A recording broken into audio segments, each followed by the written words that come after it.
Bueno, buenos días. Ha sido verdaderamente, por un lado, muy emocionante estar aquí esta madrugada. Estoy desde la 1 de la mañana de hora de Costa Rica aquí y al mismo tiempo muy deprimente lo que han hablado muchas de ustedes, maravillosas exposiciones. Yo tengo que en 15 minutos hablar de un recorrido histórico de cómo está la situación en Naciones Unidas y en nuestros documentos fundantes, y entonces voy a hablar así de la carta que crea las Naciones Unidas, de la Declaración Universal de los Derechos Humanos, de la CEDAW y otras convenciones específicas, y de las dos conferencias que yo considero más importantes para las mujeres, que es la Conferencia Mundial de Derechos Humanos, que, que es la que declara que los derechos de las mujeres son derechos humanos en 1993, y, y la de conferencia de Beijing, obviamente. Y voy a ver si puedo hacerlo en 15 minutos. Cuando se adoptó la Carta de la ONU en 1945, la situación de las mujeres en el mundo era notablemente diferente a la de hoy, y sin embargo, en ella se encuentran afirmados tanto el anhelo de igualdad entre hombres y mujeres como la prohibición de discriminar basada en el sexo. Estos dos principios produjeron fuertes discusiones debido a que ayer como hoy hubo voces que se oponían a que la Carta mencionara el término sexo o el concepto de igualdad entre mujeres y hombres. Ayer las justificaciones para no incluirlos eran diversas a las que hoy en día se esgrimen, pero el objetivo era el mismo: borrar nuestra existencia, o cuando esto era imposible, al menos reducirnos a una categoría menor a la de los hombres. Sin embargo, gracias a unas pocas delegadas feministas, tanto el sexo como la igualdad entre hombres y mujeres se mantuvieron. Es así como la Carta se convirtió en el primer acuerdo internacional en el que se reconoce la igualdad de derechos de hombres y mujeres y se afirma la prohibición de discriminar por motivos de raza, sexo, religión. Hay un sonido que me llega.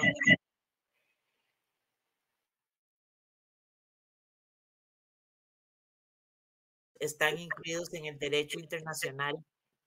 de los derechos humanos. La adopción de la Declaración Universal de Derechos Humanos en 1948 fue un momento importantísimo en el discurso global sobre los derechos humanos. En su preámbulo afirma el anhelo de lograr. Me están oyendo, es que yo oigo así que empieza a haber un. Bueno, en su preámbulo afirma el anhelo de lograr la igualdad entre mujeres y hombres de la Carta, y en su artículo 1 articula que los derechos humanos pertenecen a todos los seres humanos independientemente de su sexo, entre otras categorías. La inclusión del término sexo, al cual muchos se oponían, unos argumentando que el término no cabía en un documento de la envergadura de la declaración,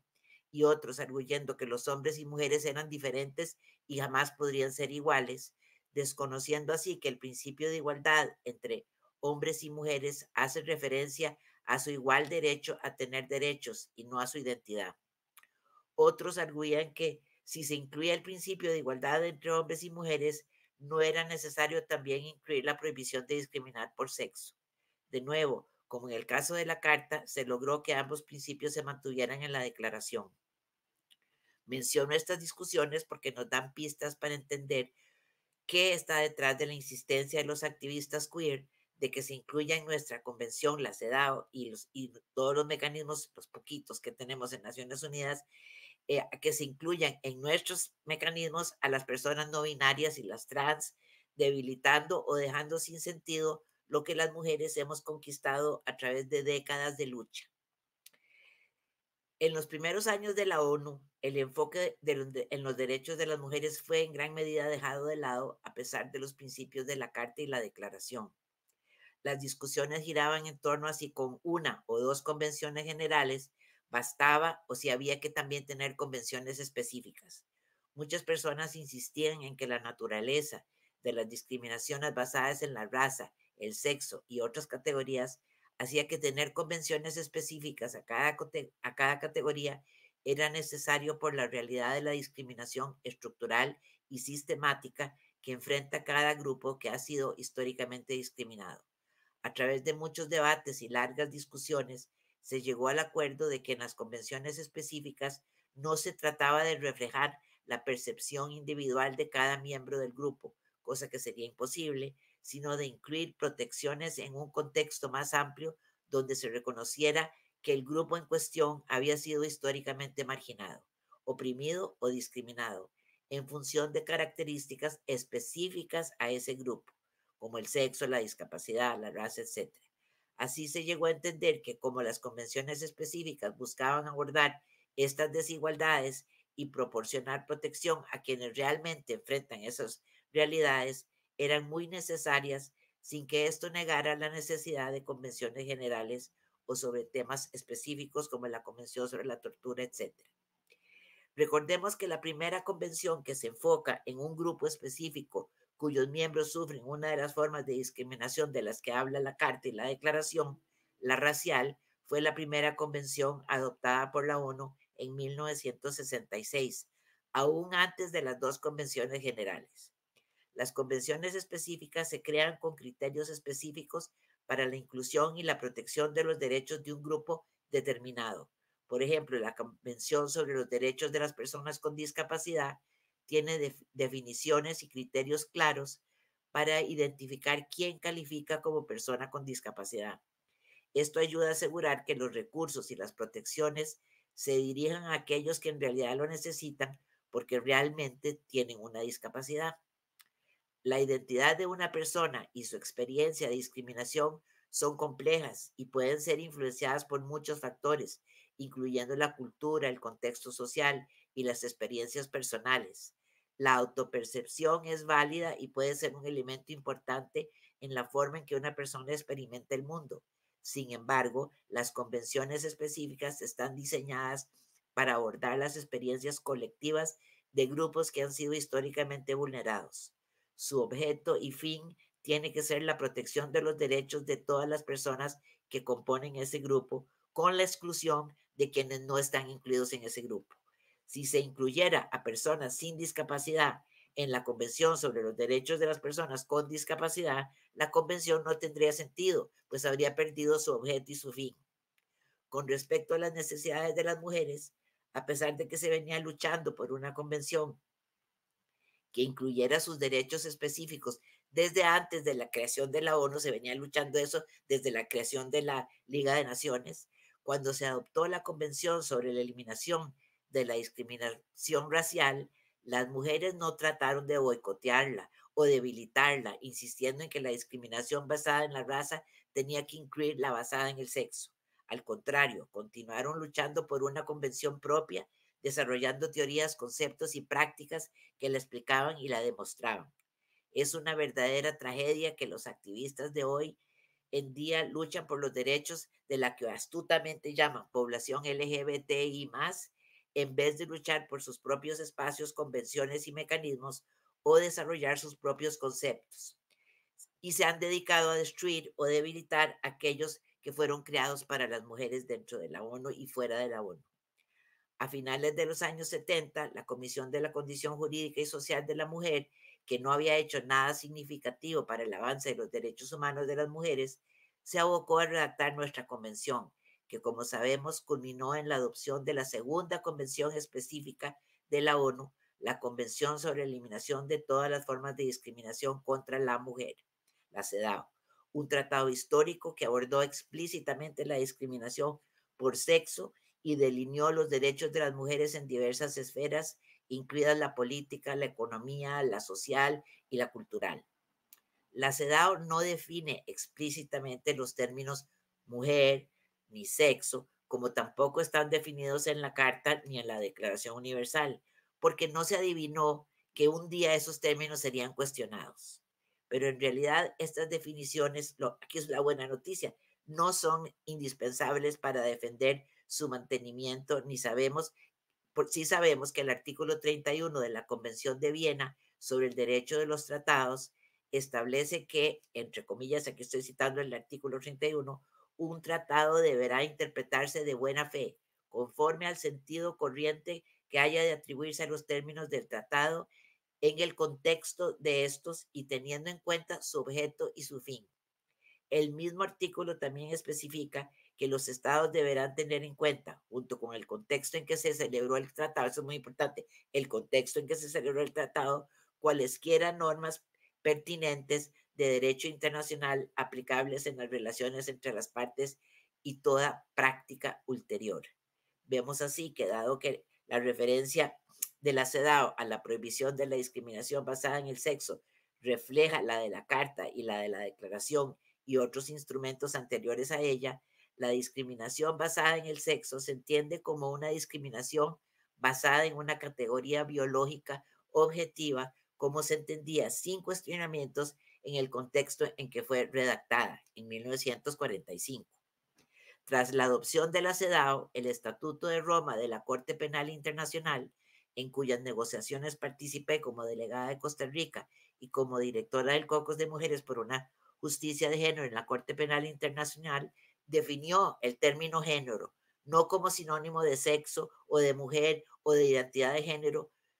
sino como referido a los dos sexos, el masculino y el femenino. Por lo tanto, puede deducirse que la interpretación de los estados que son parte de tratados internacionales como la CEDAW, respaldada por una larga historia de prácticas estatales, es que el término mujer se refiere a un ser humano de sexo femenino.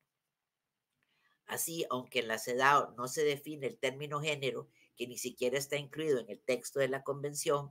el Comité CEDAW lo ha definido en sus recomendaciones generales. Estas recomendaciones generales no son vinculantes, pero se reconoce que constituyen una orientación autorizada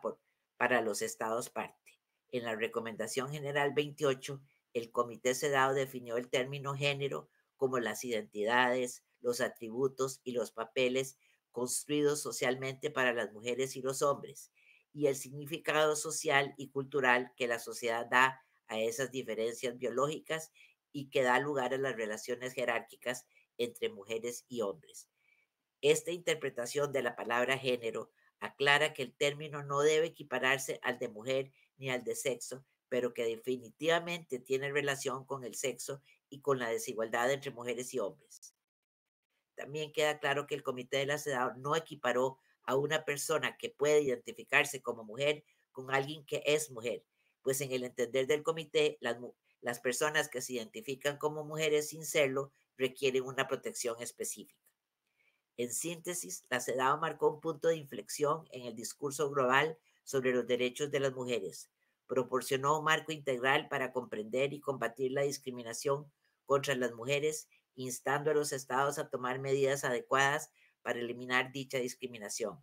Pero el hecho de que la CEDAW no formara parte del sistema de derechos humanos de la ONU, sino de uno menos prestigioso denominado para el avance de las mujeres, fue una barrera para la comprensión de que los derechos de las mujeres, siendo específicos, tenían que ser abordados con los principios generales de los derechos humanos. Esto lo incluí porque quiero hacer énfasis en que no es ahora que nos están borrando, siempre hemos estado borradas y hemos tenido que luchar para que no nos borren.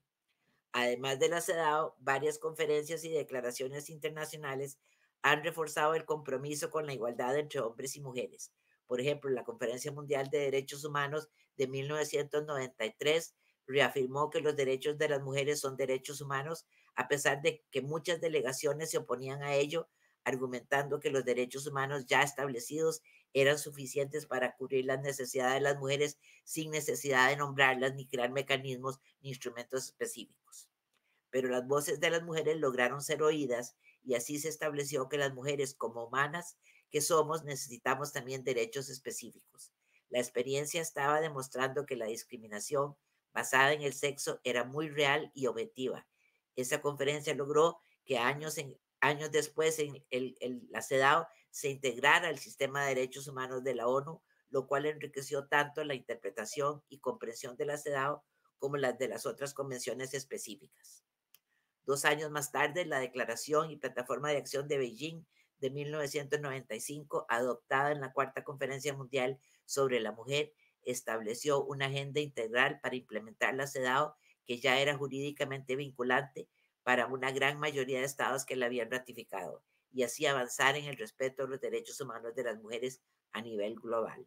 Lamentablemente, a pesar de que tanto el Comité CEDAW como el Estatuto de la Corte Penal y otros comités, sí han definido qué se debe entender por género y que además existe la definición del ECOSOC de 1997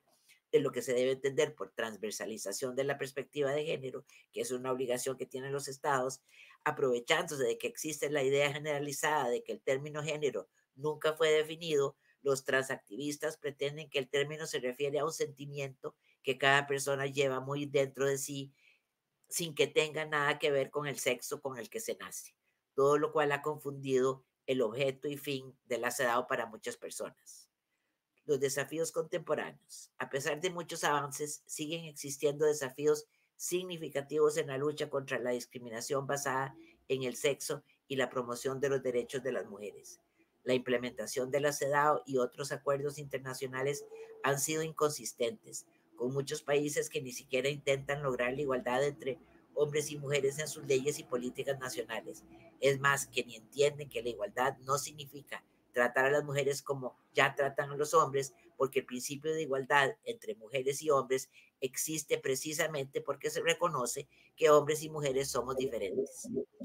Además, problemas como la violencia contra las mujeres, que siguen en aumento, los derechos reproductivos que tantos estados no reconocen y el avance de la doctrina o ideología queer que, escudándose en la necesidad de que se reconozca la discriminación contra las personas trans y no binarias, exige que se elimine el término sexo de la CEDAW para que esta convención deje de ser específica para el grupo de mujeres e incluya a todas las personas que se autoidentifican como mujeres o que no se identifican como mujeres ni como hombres. En vez de luchar por una convención específica sobre sus derechos,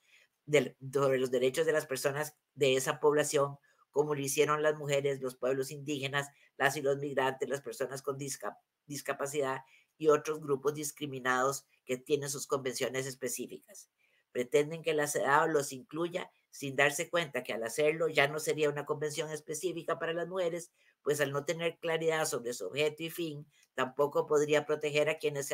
se autoidentifican como mujeres o como personas no binarias. Pareciera que más que proteger los derechos de esa población, a los activistas transgénero los mueve una misoginia desmedida. La lucha de las mujeres de décadas por sus propios mecanismos y convenciones nos demuestra que los instrumentos y espacios específicos son necesarios y no son discriminatorios para quienes no están incluidos en el grupo que se entiende compuesto por mujeres porque precisamente existen para proteger a quienes han sido excluidas de las protecciones generales y hasta de las otras protecciones específicas, como por ejemplo las mujeres migrantes. Lo anterior nos demuestra que para que no haya discriminación contra las personas con identidades no binarias o transgénero, no es necesario eliminar la categoría sexo de los instrumentos internacionales de derechos humanos como pretenden quienes, para entrar en la CEDAW, plantean que se sustituyan los términos mujer y sexo por el de género, que según ellos es una categoría inclusiva de la población LGBTI+. Y para lograrlo, en vez de desarrollar argumentos de por qué es necesario eliminar la discriminación que sufre esta población, prohíben el debate y cancelan a quienes se atreven a diferir de su doctrina, abocándose a tergiversar los conceptos que desarrolló el feminismo y haciendo creer a demasiadas personas de buena fe que la CEDAW, al no incluir a quienes no son mujeres, los está discriminando. Cosa tan absurda como si se sostuviera que la Convención sobre los Derechos de las Niñas y los Niños discrimina a las personas adultas al no incluirlas a adultos. Al reflexionar sobre este contexto histórico en el que estamos, se ha avanzado, pero también tenemos nuevos retos. Propongo que reafirmemos nuestro compromiso con los derechos humanos, manteniéndonos firmes en nuestra comprensión de que la eliminación de la discriminación basada en el sexo es crucial, no solo para lograr el anhelo de igualdad entre mujeres y hombres, sino para lograr la paz, la justicia y la protección de nuestro planeta. Muchas gracias.